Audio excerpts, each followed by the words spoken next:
श्री स्वामी समर्थ. आजची आपली कथा आहे आईचा पुनर्जन्म. रात्रीचे 2 वाजले होते. घरभर फक्त एकच आवाज, बाळाचं अखंड रडणं.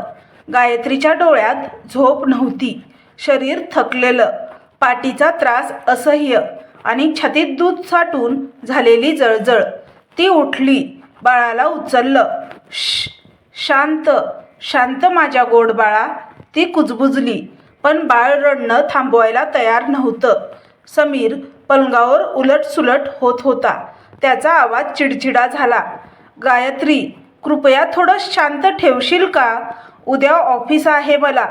गायत्रीने काही उत्तर दिलं नाही. फक्त बाळाला हलकेच गोंजारत राहिली. तिच्या ओठांवर निशब्द अश्रू आले. हे माझं बाळ आहे, पण या घरात माझं स्थान कुठे आहे? पहाट झाली. बाळ अखेर झोपलं. पण गायत्रीच्या डोळ्यांमध्ये झोप नव्हती, फक्त रिकामेपणा. ती आरशात स्वतःकडे पाहते. वाढलेलं पोट अजून कमी झालेलं नाही.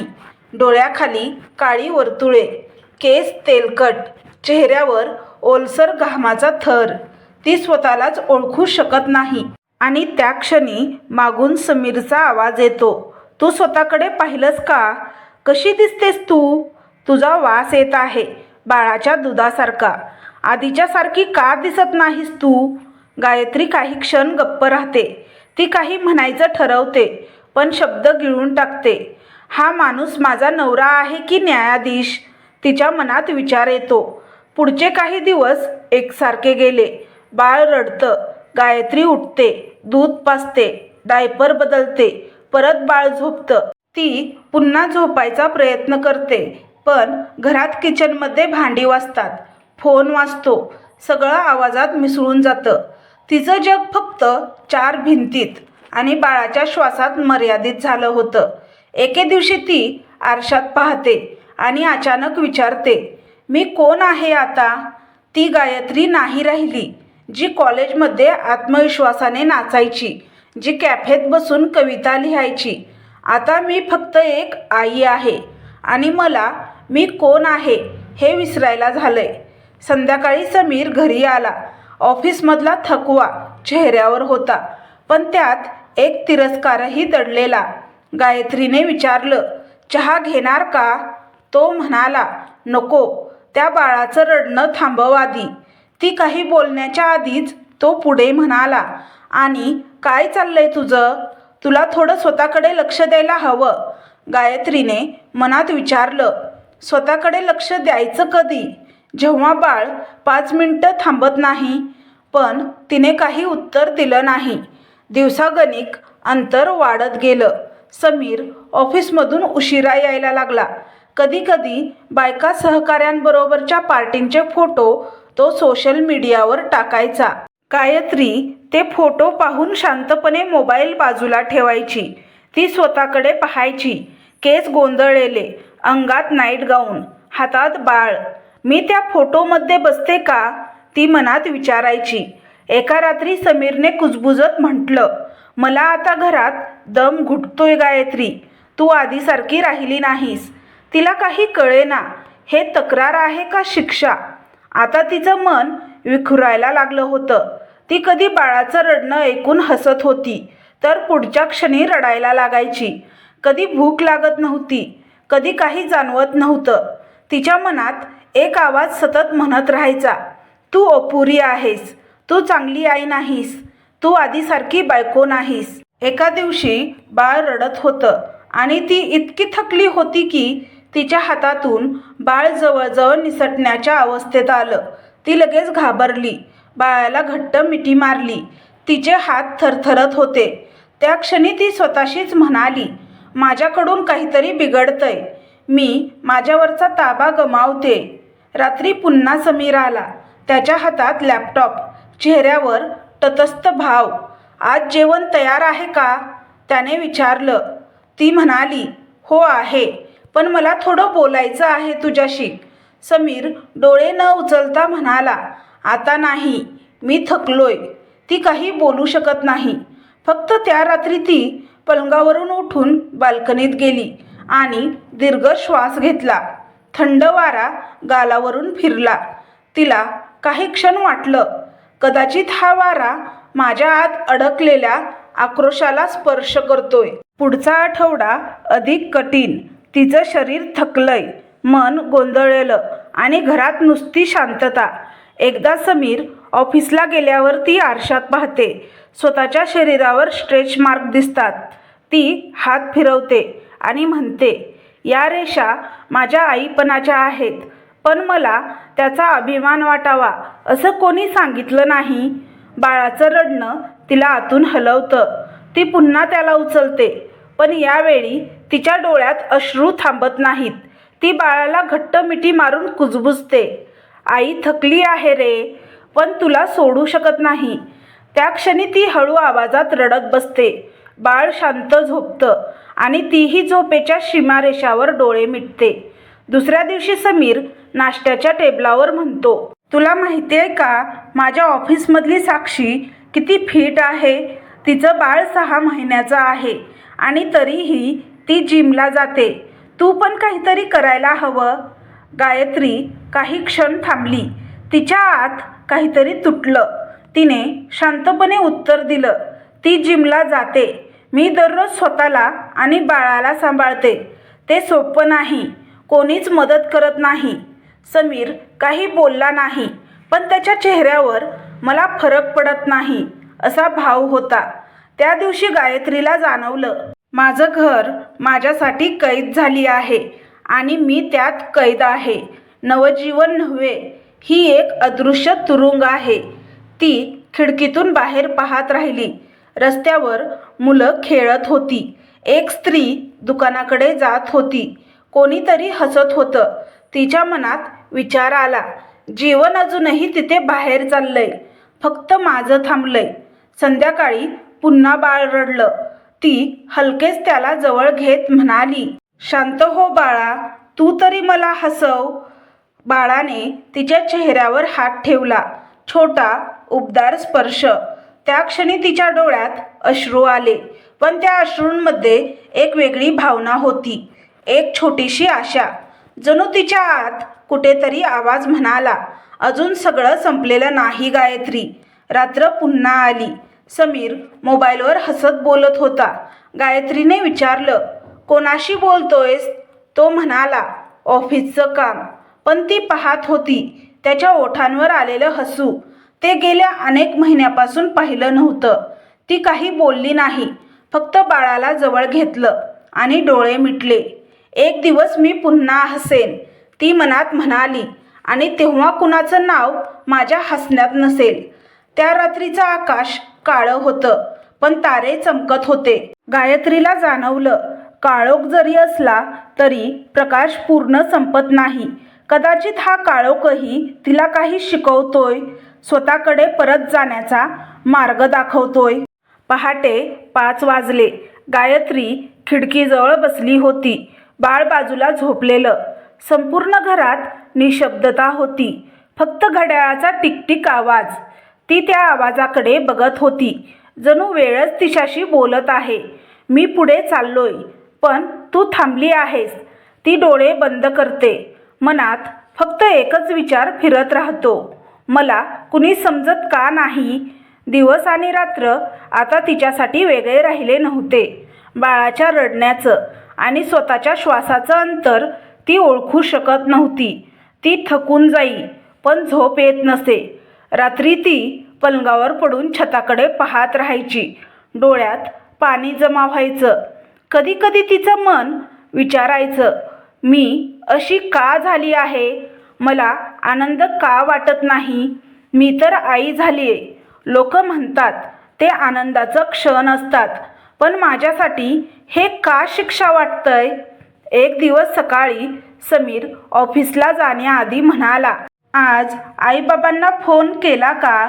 गायत्री म्हणाली, नाही, वेळच मिळाला नाही. मग वेळ काढ, फक्त बाळच नाही जगात. त्याचा स्वर तीक्ष्ण होता. ती गप्प बसली. फोन उचलूनही तिने कॉल केला नाही, कारण आईला काय सांगणार होती ती? की मी ठीक नाही म्हटलं असतं तर ती म्हणाली असती, सगळ्यांना होतं बाळानंतर, तू एकटीच नाही. तू जरा मजबूत राहा. पण कुणालाच कळत नव्हतं, हे फक्त थकवा नव्हतं, हे काहीतरी खोल गडद होतं. त्या दिवशी बाळ अखंड रडत होतं. डॉक्टरांना दाखवलं, पण काय केलं तरी ते शांत होत नव्हतं. गायत्रीच्या डोक्यात ठणका बसला. ती म्हणाली, शांत हो ना प्लीज. ती स्वतःचा आवाज ऐकून दचकली. बाळ अजून मोठ्याने रडलं. तिने ते हलके हलके झोके देत शांत करण्याचा प्रयत्न केला, पण तिच्या डोळ्यातून अश्रू वाहू लागले. मी चांगली आई नाही, मी अपयशी आहे, ती स्वतःशीच पुटपुटली. त्या क्षणी तिच्या डोक्यात क्षणभर काळोख आला. एक विचित्र विचार चमकून गेला. कदाचित हे सगळं संपवलं तर बरं होईल. ती लगेच दचकली. बाळाच्या चेहऱ्याकडे पाहिलं. ते तिच्याकडे बघत होतं, मोठ्या निरागस डोळ्यांनी. गायत्रीचं मन तुटलं. तिने बाळाला घट्ट मिठी मारली. नाही नाही, मी काहीच असं करणार नाही. पण देवा, मला थोडा प्रकाश दाखव. त्या रात्री समीर खूप उशिरा आला. मोबाईलवर हसत होता. गायत्रीने विचारलं, इतका उशीर का? तो म्हणाला, ऑफिसचा डिनर होता. ती काही बोलली नाही, पण तिला जाणवत होतं त्याचं डिनर ऑफिसचं नाही. पण आता संशयाचंही सामर्थ्य तिच्यात उरलं नव्हतं. तो झोपला आणि गायत्री खिडकीतून बाहेर पाहत राहिली. रस्त्याच्या दिव्याखाली पावसाचे थेंब पडत होते. थेंबामागून थेंब, जणू तिचं मनच खाली सांडतंय. पुढच्या दिवशी दाराची बेल वाजली. ती दार उघडते. समोर उभी होती नेहा, कॉलेजमधली तिची जिवलग मैत्रीण. चेहऱ्यावर हसरा भाव, हातात छोटा गिफ्ट बॅग. अरे गायत्री, तू तर गायब झालीस, नेहा हसत म्हणाली. गायत्री काही क्षण तिच्याकडे बघत राहिली, जणू कुणीतरी तिच्या भूतकाळातून अचानक परत आलं होतं. तिने हळूच हसण्याचा प्रयत्न केला, पण ते हसू फक्त ओठांवर थांबलं. नेहा घरात आली. बाळाकडे पाहून म्हणाली, किती गोजिरा आहे हे. पण तू बघतेस का स्वतःकडे? तू खूप थकलेली दिसतेस. गायत्री काही उत्तर देऊ शकली नाही. नेहाने पुढे विचारलं, सगळं ठीक आहे ना? ती गप्प, फक्त ओठ चावलेले. आणि मग अखेर तिच्या डोळ्यातून अश्रू वाहायला लागले. गायत्री रडत म्हणाली, मला काही कळत नाही नेहा. मला वाटतंय मी हरवले. मी काहीच योग्य करत नाही. समीरला माझ्याशी काहीच घेणं देणं नाही. मी सतत रडते, ओरडते, नंतर अपराधी वाटतं. माझं मनच माझं ऐकत नाही. नेहा शांत बसली. तिच्या हातावर हात ठेवला. गायत्री, ऐक, हे चूक नाहीये. तुला पोस्टपार्टम डिप्रेशन झालंय. गायत्री थक्क झाली. हे काय असतं? ती विचारते. ही एक मानसिक अवस्था आहे. बाळ झाल्यानंतर शरीरात आणि मनात खूप बदल होतात. हार्मोन्स, झोपेचा अभाव, थकवा, सगळं मिळून मन खचतं. हे अनेक महिलांना होतं, पण आपल्याला सांगितलं जात नाही, म्हणून सगळ्या गप्प राहतात. गायत्रीच्या डोळ्यात पुन्हा अश्रू आले, पण यावेळी थोडासा राहतपणा होता. म्हणजे मी वेडी नाही? ती हळूच विचारते. नेहा तिचं डोकं हलवते. अगदीच नाही. तू आजारी आहेस, पण बरी होऊ शकतेस, आणि मी आहे ना तुझ्यासोबत. त्या दिवशी बऱ्याच दिवसांनी गायत्रीने एखाद्याशी मनमोकळं बोललं. नेहाने तिचं सगळं ऐकलं. समीरचा तिरस्कार, एकाकीपणा, थकवा आणि त्या क्षणाचं भय. जेव्हा तिला स्वतःचं मन गमावत असल्यासारखं वाटत होतं, नेहाने ठामपणे सांगितलं, उद्या आपण डॉक्टरकडे जाणार आहोत आणि कुणालाही लाज वाटायचं कारण नाही. मानसिक आरोग्य म्हणजे कमकुवतपणा नाही, ती उपचाराची गरज आहे. गायत्रीने मान डोलावली. तिच्या डोळ्यात पहिल्यांदा थोडं विश्वासाचं पाणी चमकलं. पुढच्या दिवशी नेहा तिला क्लिनिकमध्ये घेऊन गेली. डॉक्टर शांत आवाजात बोलत होते, गायत्री, हे खूप सामान्य आहे. तुझं शरीर आणि मन दोन्ही एका मोठ्या प्रवासातून गेलेत. तुझ्या हार्मोन्सचं संतुलन बदललंय. तुला झोपेची कमतरता अपराधीपणा आणि रिकामेपणाची भावना हे सगळं पोस्टपार्टम डिप्रेशनचं लक्षण आहे. गायत्री हळूच विचारते, हे थांबेल का? डॉक्टर हसून म्हणाले, हो नक्कीच, पण तुला मदत घ्यावी लागेल. थोडं औषध, थोडं काउन्सिलिंग आणि सगळ्यात महत्त्वाचं स्वतःकडे प्रेमाने पाहणे. त्या वाक्याने गायत्रीच्या मनात काहीतरी हललं. स्वतःकडे प्रेमाने पाहणं ती विसरली होती. ते कसं करायचं? त्या संध्याकाळी घरी आल्यावर नेहाने विचारलं, काय वाटतंय आता? गायत्री म्हणाली, थोडं हलकं. निदान मला आता नाव तरी माहीत आहे माझ्या वेदनेचं.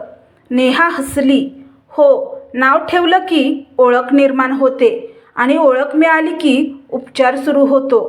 गायत्री आरशात पाहते. अजूनही ती थकलेली दिसते, पण डोळ्यात हलकी चमक आहे. तिला आठवतं पहिल्यांदा बाळाला हातात घेतल्यावर झालेला आनंद आणि त्या क्षणाची ऊब. ती स्वतःला म्हणते, कदाचित मी अजून पूर्ण हरवलेली नाही. त्या रात्री समीर नेहमीप्रमाणे उशिरा आला. तो काही बोलला नाही. गायत्रीने त्याच्याकडे पाहिलं, पण अपेक्षा नव्हती. ती फक्त बाळाला झोपवून स्वतःचा फोन घेतला आणि self care after postpartum depression असं सर्च केलं. ती वाचत राहिली. झोप, पोषण, चालणं, स्वतःशी संवाद आणि तिच्या मनात पहिल्यांदाच एक ठराव निर्माण झाला, मी हे जिंकणार आहे. पुढच्या काही दिवसात ती डॉक्टरांच्या आणि नेहाच्या सल्ल्यानुसार लहान लहान गोष्टी करू लागली. बाळ झोपलं की ती स्वतःसाठी 10 मिनिटं बसायची, श्वास घ्यायची, कधी हलकं संगीत लावायची, कधी फक्त खिडकीतून आकाश बघायची. हळूहळू तिच्या मनावरचं ओझं थोडं हलकं व्हायला लागलं. एक दिवस नेहाने विचारलं, कसं वाटतंय आता? गायत्री म्हणाली, थोडं बरं. अजूनही काही क्षण असे येतात जेव्हा मन पुन्हा काळोखात जातं, पण आता मला माहीत आहे तो काळोख कायमचा नाही. ती आता बाळाकडे पाहते आणि हसते. बाळही तिच्याकडे पाहून हसतं. पहिल्यांदा त्या छोट्या हसण्याने तिच्या मनात प्रकाश पसरतो. तिला जाणवतं, कदाचित हा प्रकाश बाहेरून नाही, तिच्याच आत होता, फक्त दडलेला. त्या रात्री ती पुन्हा आरशासमोर उभी राहते. ती स्वतःकडे पाहते. केस अजून विस्कटलेले, डोळे थकलेले, पण आता त्या डोळ्यात एक वेगळं तेज आहे. ती स्वतःला म्हणते, तू अजून संपलेली नाही गायत्री, तू अजून आहेस. सकाळचा मंद प्रकाश खोलीत शिरत होता. पांघरुणावर बाळ झोपलेलं. गायत्री खिडकीजवळ बसली होती. हातात गरम चहाचा कप. बऱ्याच दिवसांनी तिला त्या सुगंधाने काहीतरी जाणवलं. शांतता. ती स्वतःशीच कुजबुजली, ही मी आहे का? ती जी काल तुटत होती. आरशात पाहिलं. अजूनही चेहरा थकलेला होता, पण डोळ्यात थोडा आत्मविश्वास दिसत होता. जणू कुणीतरी आतून म्हणत होतं, तू अजूनही जिवंत आहेस.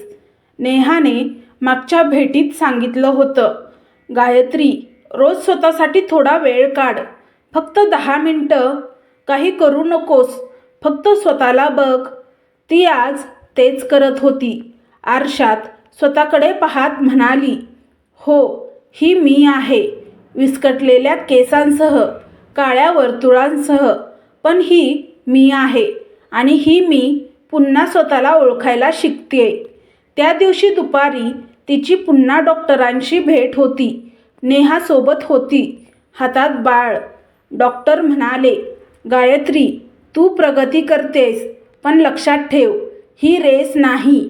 काही दिवस तुला बरे वाटेल, काही दिवस पुन्हा खालावेल. ते ठीक आहे. तुझं मन आता जखमांवर पट्ट्या बांधायला शिकतंय.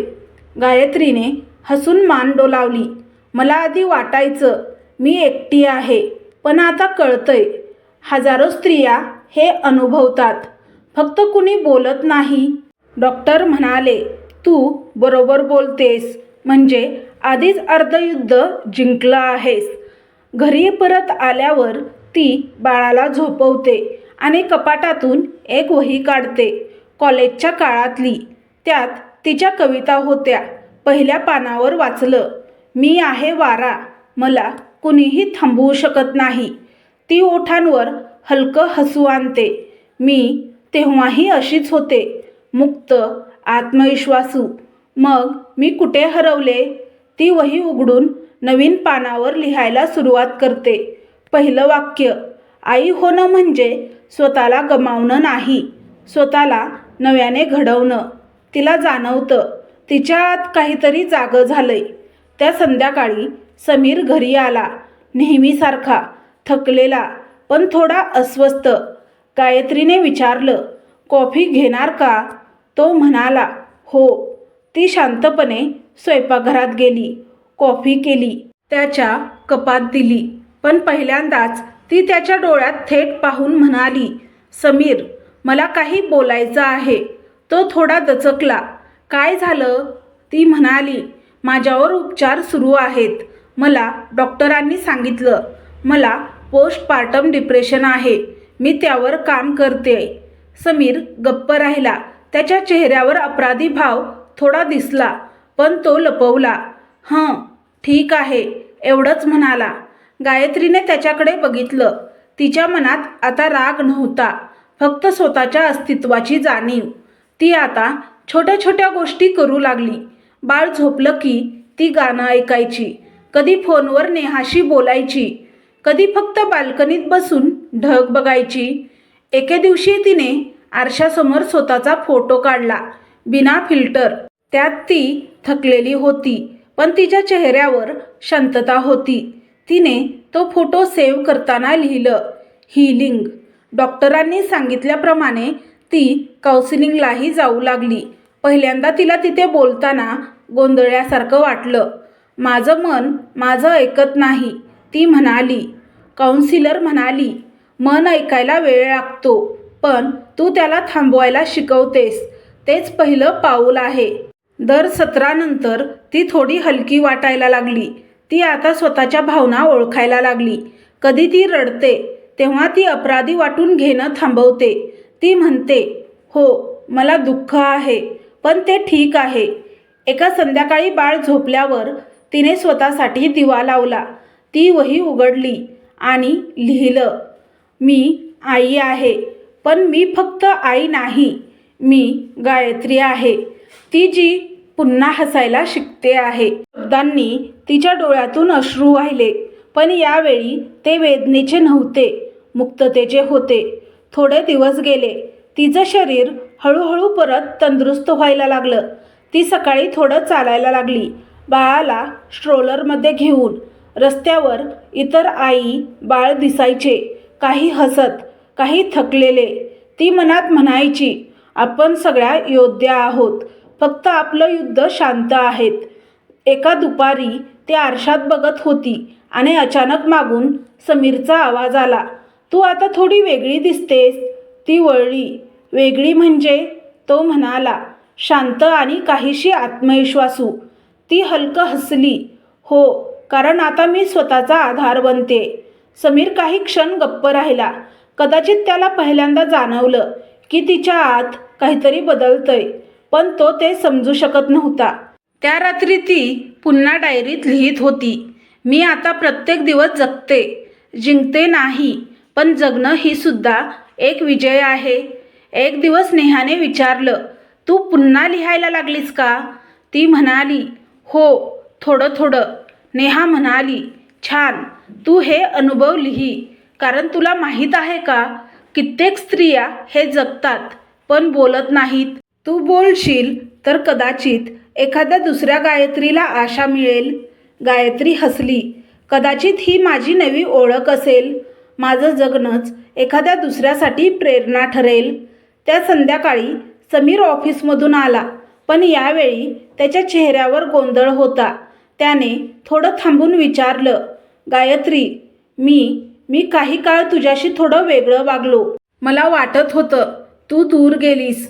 ती शांतपणे म्हणाली, हो, मी दूर गेले होते, पण स्वतःकडून, तुझ्याकडून नाही. समीर काहीच बोलला नाही. त्याला उत्तर द्यायचं नव्हतं. गायत्रीला जाणवलं तिच्या मनात राग कमी झाला आहे.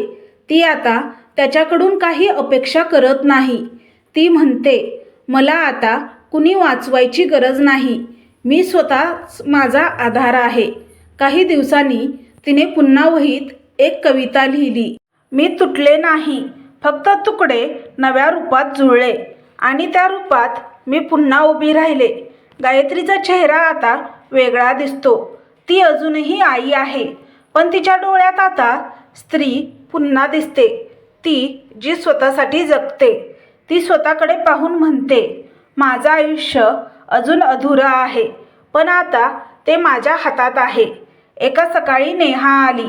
तिने हसत विचारलं, काय चाललंय मिस गायत्री? गायत्री म्हणाली, थोडं बरं, थोडं कठीण, पण आता मला त्या दोन्हींचा सामना करायचं धैर्य आलंय. नेहा म्हणाली, बघ तू हसतेस, किती दिवसांनी ते पाहिलं मी. गायत्रीने उत्तर दिलं, कारण आता मला माहीत आहे अंधार कायमचा नसतो आणि मी आता त्याला घाबरत नाही. त्या रात्री बाळ झोपल्यावर ती खिडकीजवळ उभी राहिली. चंद्राचा प्रकाश तिच्या चेहऱ्यावर पडला होता.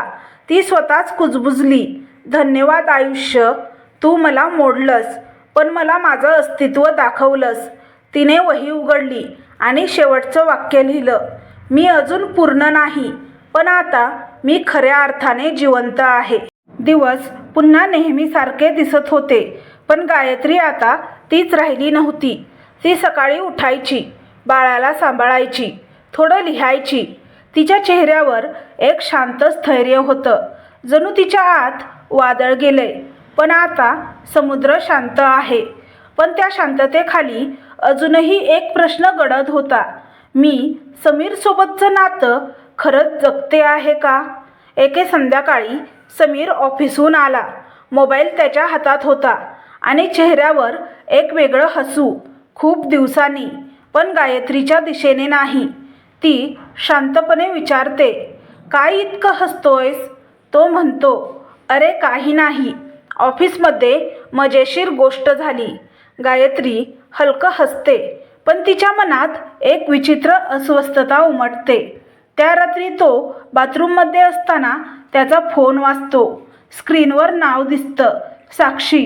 तिचं हृदय थरथरतं. ती काही सेकंद नुसती पाहत राहते. फक्त 2 अक्षरं, पण त्या 2 अक्षरांनी तिचं जग हलवून टाकलं. ती फोन उचलत नाही, फक्त बाजूला ठेवते. मनात विचार येतो, मला हे पाहायचंच नाहीये. पण तिचं मन ऐकत नाही. पुढच्या दिवशी ती त्याच्या मोबाईलवरून पुन्हा एक मेसेज पाहते, कालच्या रात्री तुझ्याशिवाय मजाच आली नाही. तिच्या अंगावर काटा येतो. ती काही बोलत नाही, पण तिच्या आतली गायत्री आता गप्प बसत नाही. त्या दिवशी रात्री बाळ झोपल्यावर ती समीरला विचारते, तू साक्षीला भेटतोयस का ऑफिसच्या बाहेर? समीर थोडा गोंधळतो, अरे काय बोलतेस तू? ती माझी सहकारी आहे. हो, पण सहकारी रात्री तुझ्याशिवाय मजा नाही आली असं लिहित नाही. समीर काही क्षण थांबतो, नंतर डोळे वळवतो. गायत्री, मला आता तुझ्या आरोपांना उत्तर द्यायचं नाही. तू नेहमी निगेटिव्ह विचार करतेस. तिच्या डोळ्यात अश्रू आले, पण आवाज शांत होता. मी निगेटिव्ह नाही, मी आता स्पष्ट बघते. ती काही बोलली नाही पुढे, फक्त उठली, बाळाजवळ गेली आणि त्याच्या शेजारी झोपी गेली. पुढच्या काही दिवसात ती समीरशी फार बोलली नाही. त्याचं वागणंही बदललं नव्हतं. तो अजूनही उशिरा यायचा, मोबाईल लपवायचा. पण आता गायत्रीच्या मनात भीती नव्हती. ती म्हणाली होती स्वतःला, मी आता कुणावर अवलंबून नाही. ती पुन्हा वही उघडते आणि लिहिते, जेव्हा प्रेम आदर हरवतो तेव्हा शिल्लक राहते फक्त स्वतःची ओळख. एका दुपारी नेहा आली. गायत्रीच्या चेहऱ्याकडे पाहून तिला जाणवलं, काहीतरी बरोबर नाही. ती विचारते, सांगशील का काय झालंय? गायत्री थोडं थांबून सगळं सांगते, साक्षीचं नाव, मेसेजेस आणि समीरचं थंड वागणं. नेहा शांतपणे ऐकते, नंतर म्हणते, तू काय करणार? गायत्री म्हणते, माहीत नाही अजून, पण एक गोष्ट नक्की, मी आता गप्प बसणार नाही. मी स्वतःला पुन्हा हरवणार नाही. नेहाने तिचा हात घट्ट धरला. हीच खरी तू आहेस गायत्री. तिने स्वतःकडे बघितलं. चेहऱ्यावर थकवा होता, पण डोळ्यात प्रखर प्रकाश. ती स्वतःशीच म्हणाली, मी आता त्याचं वागणं बदलू शकत नाही, पण माझं जगणं बदलू शकते. त्या क्षणी ती ठरवते, ती आता स्वतःच्या पायावर उभी राहणार. ती पुढच्या आठवड्यात नेहाच्या मदतीने एक छोटासा जॉब शोधते. घर बसल्या कंटेंट रायटिंग.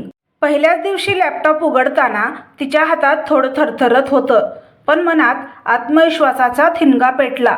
बाळ झोपल्यावर ती लिहायची आणि प्रत्येक शब्द तिच्यासाठी स्वातंत्र्याचं वाक्य होतं. ती स्वतःला म्हणायची, प्रत्येक शब्द म्हणजे माझ्या आयुष्याचं नवं पान. समीरला तिचं बदलणं जाणवायला लागलं. एका संध्याकाळी तो म्हणाला, तू अलीकडे खूप शांत झाली आहेस. ती उत्तरली, शांततेचा अर्थ कमकुवतपणा नसतो समीर. कधीकधी ती ताकदीची खूण असते. तो काहीच बोलला नाही. त्याला कदाचित जाणवलं की गायत्री आता पूर्वीसारखी नाही. काही दिवसांनी ती आपल्या पहिल्या पेमेंटचा मेसेज पाहते. 3200 रुपये. ती स्क्रीनकडे पाहत राहते, डोळ्यात पाणी. ती हसते, हा माझा पहिला पगार नाही, हा माझा पहिला विजय आहे. त्या रात्री ती डायरीत लिहिते, मी पुन्हा उभी राहते, छोट्या पावलांनी, पण माझ्या दिशेने. पण नशीब अजून शांत नव्हतं. एके दिवशी समीरने घाईघाईत फोन ठेवताना चुकून कॉल एंड केला नाही आणि दुसऱ्या बाजूला हशा तिच्या कानात आला. ती काही क्षण थांबली. आवाज ओळखीचा होता, साक्षीचा. समीर आणि साक्षी आणि त्यांचे मित्र मिळून तिचा मजाक उडवत होते. यावेळी तिच्या मनात राग नव्हता, फक्त शून्यता. ती स्वतःशीच म्हणाली, जेव्हा माणूस आपल्यावर प्रेम करणं सोडतो, तेव्हा आपण स्वतःवर प्रेम करायला शिकावं लागतं. त्या रात्री समीर घरी आला. तो बोलणार इतक्यात गायत्री म्हणाली, समीर, मला माहीत आहे तू साक्षीसोबत आहेस. तो थांबला, काही क्षण शांत राहिला, मग म्हणाला, हो, आणि मला वाटतं आपण आता एकत्र राहू शकत नाही. गायत्रीच्या ओठांवर एक शांत स्मित आलं. मलाही तसंच वाटतं. फक्त एक गोष्ट सांगते, जेव्हा मला तुझी गरज होती तू माझ्या वासाबद्दल बोललास. आता मी स्वतःच्या ओळखीचा सुगंध शोधला आहे. समीरकडे उत्तर नव्हतं.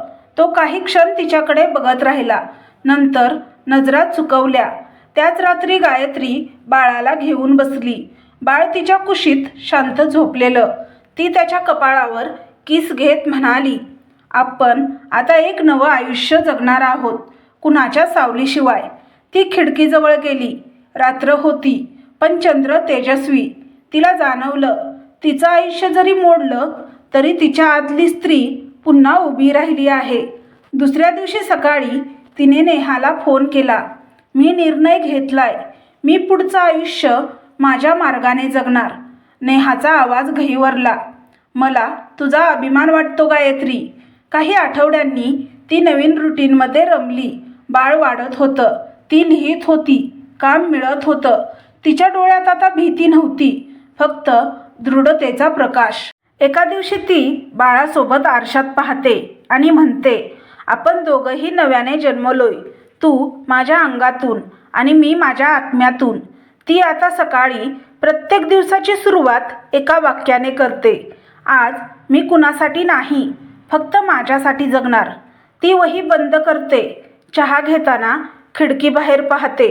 आकाश निळं, सूर्य उगवलेला, आणि त्या प्रकाशात गायत्रीच्या चेहऱ्यावर एक वेगळं तेज आहे, स्वतःला परत सापडल्याचं.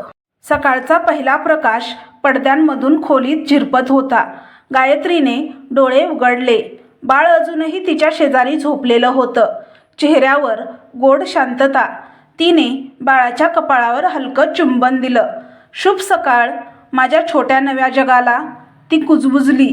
त्या आवाजात आता थकवा नव्हता, फक्त कोमल आत्मविश्वास होता. गायत्री आता एका लहान डिजिटल कंटेंट एजन्सीसाठी काम करायची. घरूनच, बाळ सांभाळत, कॉफी घेत आणि मध्येच काही वाक्य लिहित.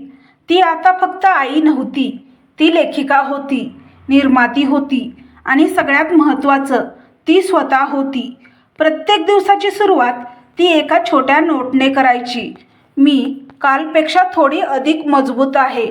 पहिला महिना गेलेला होता. तिच्या कामाची क्लायंटकडून प्रशंसा झाली. ती हसली. इतकं साधं हसू, पण इतक्या दिवसांनी खरं वाटणारं. नेहाने एके दिवशी विचारलं, आता काय पुढचं?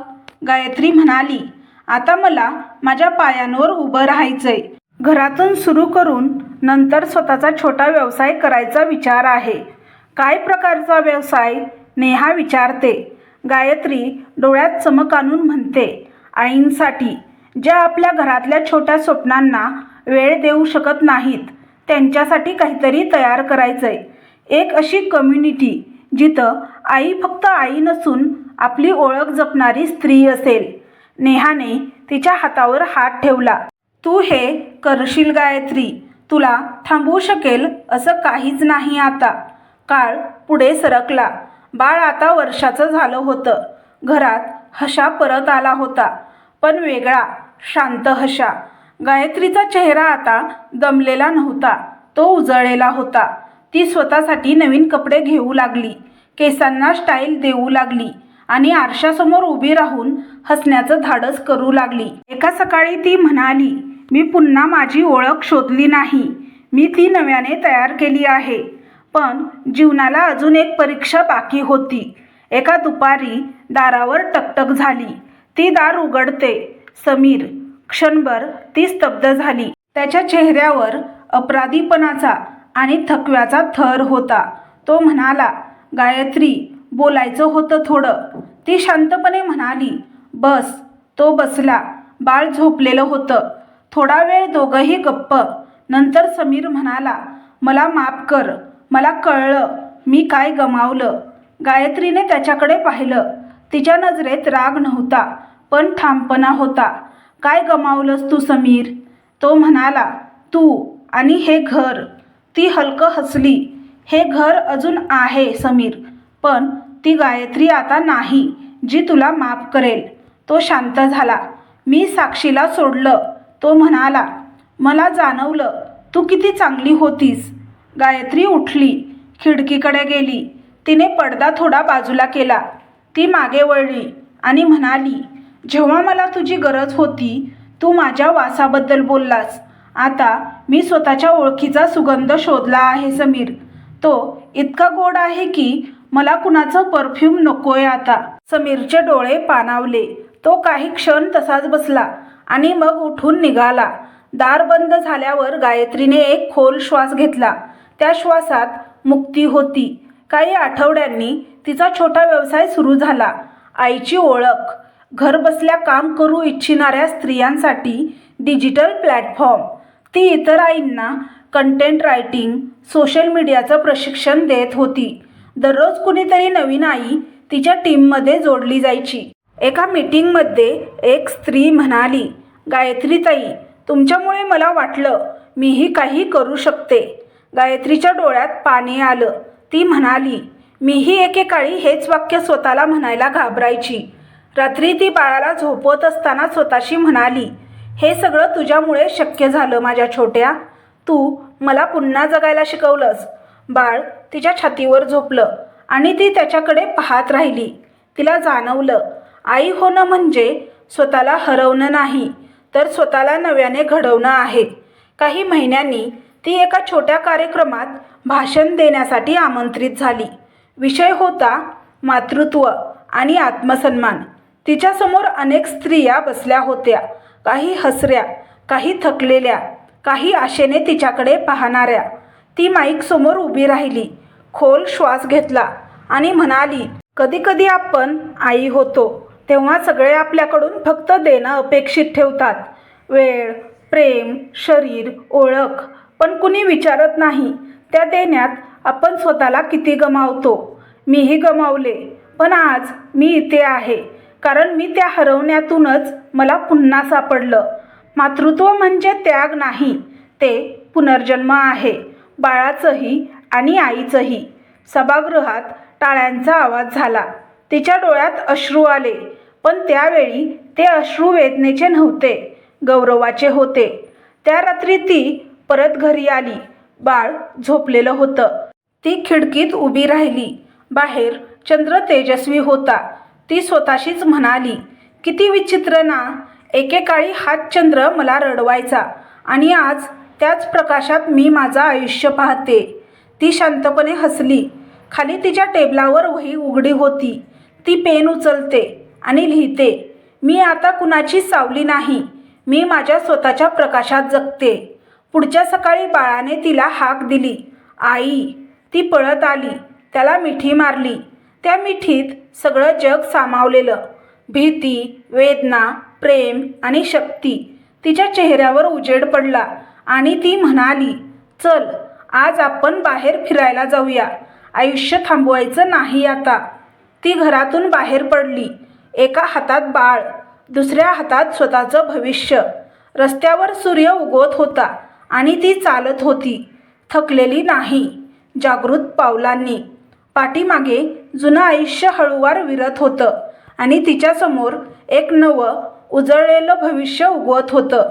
आई फक्त बाळाला जन्म घालत नाही, ती स्वतःच नव्याने जन्म घेते. तर तुम्हाला ही कथा कशी वाटली हे कमेंट बॉक्समध्ये कमेंट करून नक्की सांगा. कथा आवडल्यास व्हिडिओला लाईक, शेअर, सबस्क्राईब, हाईप करा, जेणेकरून हा व्हिडिओ जास्त प्रेक्षकांसमोर पोहोचेल. व्हिडिओ पाहिल्याबद्दल मनापासून धन्यवाद. श्री स्वामी समर्थ.